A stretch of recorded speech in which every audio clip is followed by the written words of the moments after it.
Morning all. I'd like to set out a playlist on this channel explicitly about the subject of forcing moves, which I think is just as important as, say, an examination of Kotov's trees of analysis and related principles. So, to carry on in this virtual series, I'd like to ask the fundamental question of where forcing moves often come from. Well, basically, one aspect of forcing moves are checks, which we have a legal obligation in chess to deal with. Other types of forcing moves can be just considered threats which can be just ignored. So you have legally enforced forcing moves, and that's to do with king safety.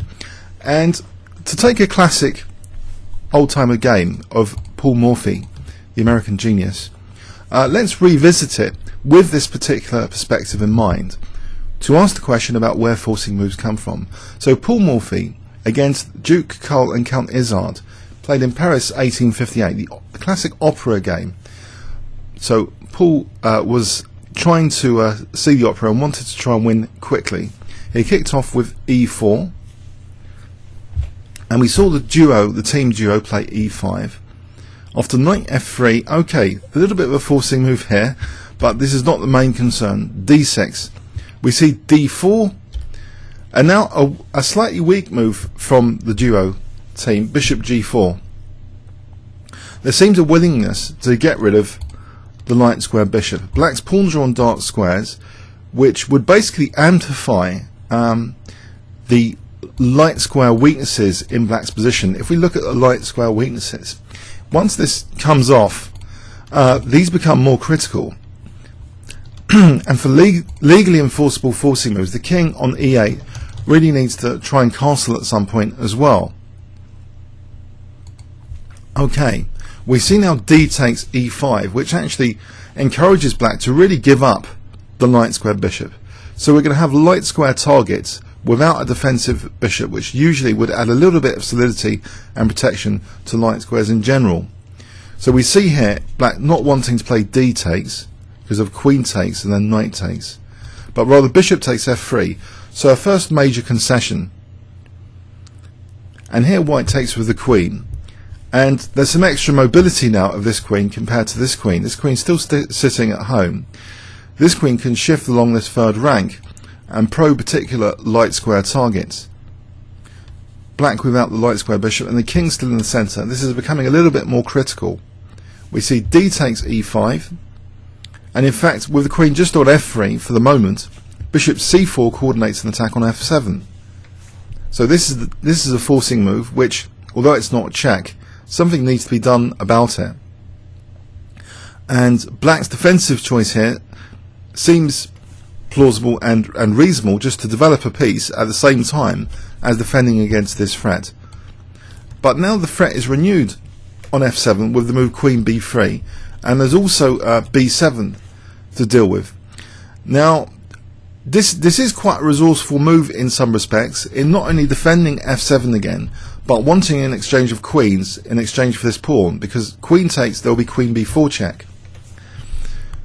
Okay, now maybe this is already one interesting aspect, that as well as the extra queen mobility, the advantage on the light square colour complex, the lead in development, that also maintaining a little bit more tension in terms of more pieces being on the board with this next move is like a tension increaser rather than simplifying, would lead to more dramatic forcing moves anyway. With the queen still on, the ferocity of an attack is increased. So queen b4 check has been avoided, the simplification has been avoided. We see also a lead in development of White, and we also of course see an access path here, this d file, which, okay, although it's a symmetrical pawn structure, this could still present problems for Black because of the hemmed in development and backward development here, this bishop's hemming in development. So we do have some access paths as well to consider, the d file and potentially the diagonal. These are the main ones to consider in this position. Okay, now Black has been given an apparent concession to be able to defend b7 here, but this next move, although it defends b7, it doesn't help towards Black's development. the team duo plays c6, so the queen is now defending both b7 and f7, but it is standing in the way of development. You might think, well, you know, maybe g6 at some point is possible, then bishop g7, then castle kingside. But the king in the centre is obviously an example of a clear tactical liability, where legally enforceable forcing moves, i.e. checks, actually can't be at all ignored usually, or any strange counter sacrifices or counter threats. No, the king in the centre is, I would say, a principal class of often devastating forcing moves. And as my recent experience shows, where I had a king in the centre, so in a club game, this is something to really be aware of. The principle behind castling early and not having pieces hemming in each other. So, okay, king safety generally is a major issue, and this next move, bishop g5, gives the impression actually that g6 is not even going to be possible now, because bishop takes and then there's queen takes b7. So the queen's kind of overloaded after g6, trying to defend this, this and this. So black's king really is a little bit in trouble, and white, unfortunately, this battery pointing at f7 is quite unpleasant, as well as this b7. So this next move by the team duo has the idea that to resolve this issue, to try and get rid of the pressure, and the radical way they decided to get rid of the pressure, which seemed normal, and they were just hoping for the bishop's retreat, was to play b5. Okay, and now we get, and I'm pretty sure most of you, well, I would hope most of you have seen this game before. If not, you're in for an absolute treat. This is one of the most fantastic demonstrations of a series of very forcing moves that really cannot be ignored. So the first one here, knight takes b5. Right, maybe black's best was to try queen b4 check here, but it's going to lead to a very bad position anyway. They took the plunge and took this knight, leaving that king now with this horrible access path on the diagonal. So bishop takes b5 check, knight bd7, and now white has that perk of being able to castle and kind of put the rook to pressurize d7. So we've got two pins here which are pretty nasty. Black tries now rook d8, and a very beautiful forcing combination is in the air here. With this resource and this resource not really helping, we have also a majority of pieces to throw into the attack. In terms of counting, attacking versus defending pieces, what is really holding up the defense of the king here? Well, the rook, the knight, this knight and this queen. This bishop is not so relevant, but white seems to have all pieces aiming indirectly at d7 virtually, apart from the queen at the moment. This rook's probably ready to recharge. This d5 necessary, even quietly with doubling, might be dangerous.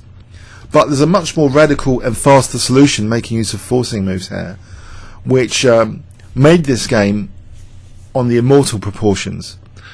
So the first absolutely forcing move played was rook takes d7. So knocking out one defender but knocking out one attacker, still leaving white with 1, 2, 3 and potentially 4 attackers against now a dwindled defence. One defending unit has gone down, so it's only the queen and the knight trying to defend the king now. The bishop is pinning that rook, so we see rook d1, and it's pretty desperate times for black. Without the bishop and rook to be able to defend, the king is really in trouble here. Black tries queen e6, and we have a final beautiful finish now with bishop takes d7 check. Not too many options here for black. Knight takes d7, and the final move, I hope you can guess it if I give you 10 seconds, or you might want to pause the video if you haven't seen this classic finish before.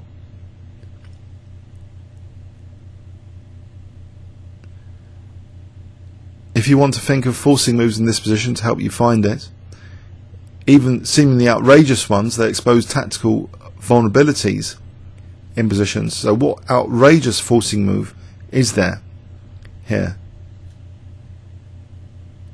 Okay, I hope you found it. Queen b8 check, exposing the fact that the bishop and rook is all that's needed to coordinate to deliver this checkmate here. So really, okay, I hope you've enjoyed the game, especially if you haven't seen it before. But really, from a mechanics perspective, where did forcing moves come from in this game? Well, just rewinding again, the initial access paths, the d file was created early on when white actually played d takes e5, not only gaining an access path, but also this light square trump card in the form of the light square bishop. So the light square is more vulnerable already. So we get 2 for the price of 1 here. A d file access path, a little bit of extra development as well, with the queen being able to work along the 3rd rank here, and access to light squares which are less solid than usual, because black without the light square bishop is more vulnerable. So after d takes e5, we start to see coordination already on f7, and now this beautiful use of the queen on the 3rd rank, double attacking light square targets, and black's hemming in their own development with queen e7. And this basically has an implication for more attacking units versus more defending units. And if you can just deplete defensive resources while still maintaining a majority of attacking units, as we saw later, then that's great. That this bishop and this rook will not be able to defend the king here in the centre. Black's also kind of breaking this principle of playing actively before you've kind of consolidated your position. There's the idea that you try and develop pieces, castle, and then think about like your middle game operations. But here it's in the wrong order, with the black king still in the centre. If only the bishop had moved back, then maybe black could have looked forward to g6 or something, bishop g7 and castling. But it wasn't to be. Very fast exploitation now of a majority of attacking units, basically, with white being able to mobilize all attacking units to black's king, and d7 in particular being a particularly painful light square. So knight takes b5, maybe last chance for black to try and minimize the damage here with queen b4 check. But here, after bishop takes b5 check, we're running into a superiority of force versus in terms of the number of attacking units versus defending units, and d7 a particularly harsh example of a weakened light square, with white having the light square bishop. So this next forcing move, although tokenly giving up the exchange, is depleting the defense, giving white a majority of attacking versus defending units. So we have 1, 2, we have this one being able to try and decoy the queen as well. So black really can't do anything here. And this queen is also ready latently to use this back row as another access path to the king. So we see actually 3 access paths to the king in this game: d-file, diagonal, back row. So after queen e6, bishop takes d7, the back row is made use of in the final queen sacrifice. Okay, so I hope this gives some pointers to where analogously we can look at our own games and think, you know, where did these forcing moves come from? Is it such a mystery? Comments or questions on YouTube? Thanks very much.